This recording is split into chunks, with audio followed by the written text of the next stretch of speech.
Hi everyone, I'm immigration attorney Andres Mejer, and in this week's tip of the week, I'm going to talk about how you can see your fiance before your wedding and have them live in the US with you after you are married, instead of having to live outside the US while waiting for them to get their green card.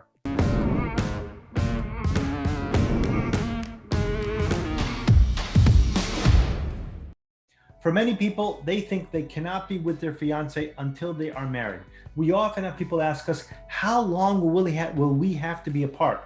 And if they should get married in their fiance's home country or the US to make the process go faster. I'm going to explain the fastest way for you to start your life together while you remain together. That is through getting a K-1 or fiance visa. A K-1 visa is a non-immigrant visa. It says that you are planning on getting married, so it allows your fiance to enter the United States.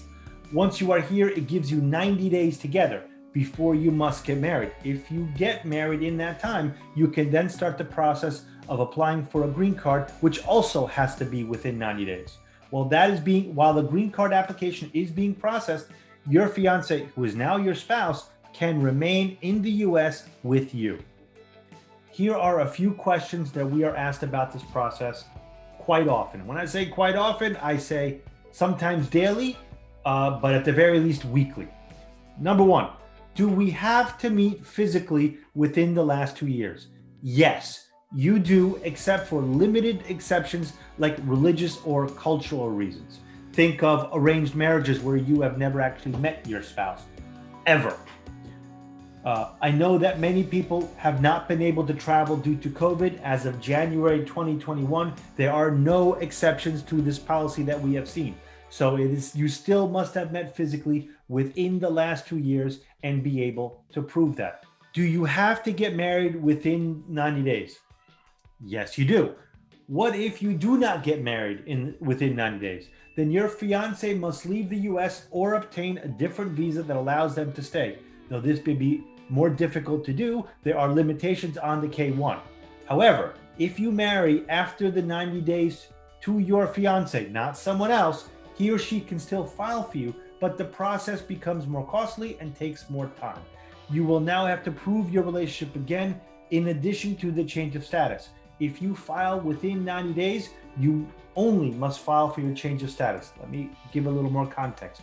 Family-based petition usually has two components. One is to document the relationship. Second is your change of status.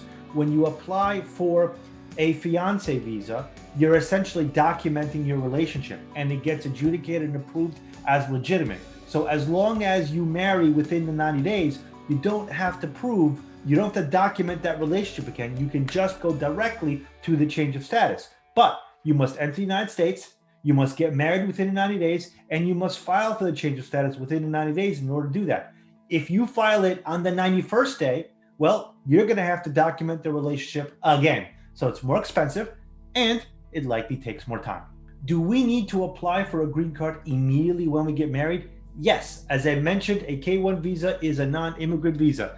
That says to the consulate and immigration that your fiance is not planning on immigrating to the US. When you apply for a green card, that tells immigration that the plan now is for your spouse to remain here permanently. With a K-1, you can apply for work authorization, but if you don't file for your green card, it will not be renewed.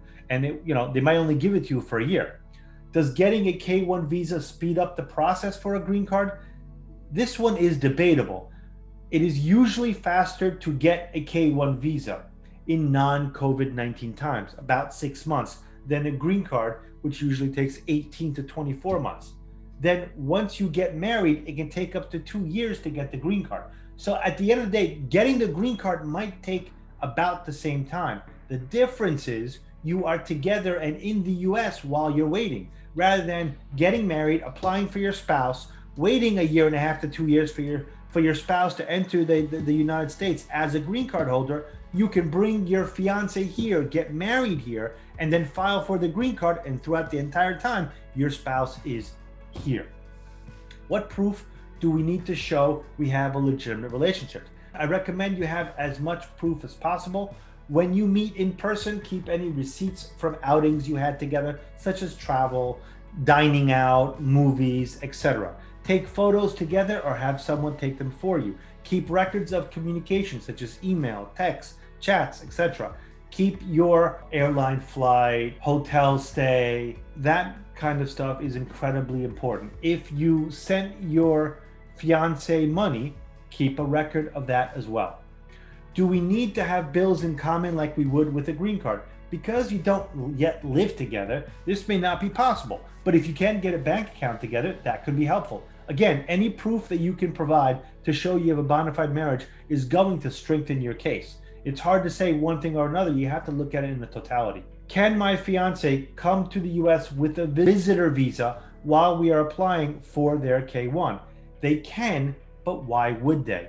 I do not typically recommend couples file for a K-1 visa if the immigrant already has a visa to enter the US legally.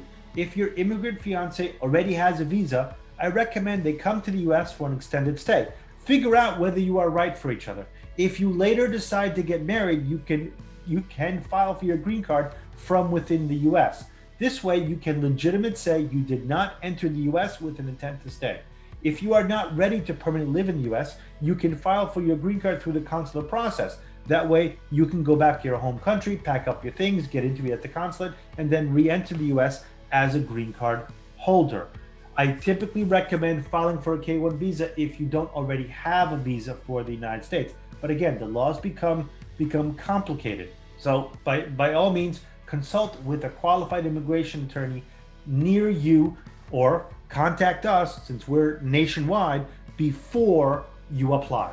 Figure out what the best option is. What you cannot do is enter the US as a tourist on a Monday, for example, get married on a Tuesday, and file for your green card on Wednesday. That makes it clear you entered the US with intent to stay, not to visit. Now, that is an extreme example, but again, I use that only as an explanation. Can I extend my K-1 visa? Unfortunately, you cannot. It is only good for 90 days, and if you do not get married in that time, you may need to leave the US. Do you recommend someone get a K-1 instead of getting married and applying for a green card? This is really based on your individual circumstances. I recommend you talk to an attorney to determine what is going to work best for you and your situation. As I have said, usually a K-1 allows you to be together sooner and remain together than getting a green card. The downside is a K-1 adds expense to the whole process. So you need to decide if being together is your most important goal. If you need help deciding what the next best steps are for you and your loved ones on your immigration journey, give us a call. We'll make sure you'll get personal attention and a plan that best meets your goal. Thanks for watching. Don't forget to like this video and subscribe to our channels. Stay healthy and be well.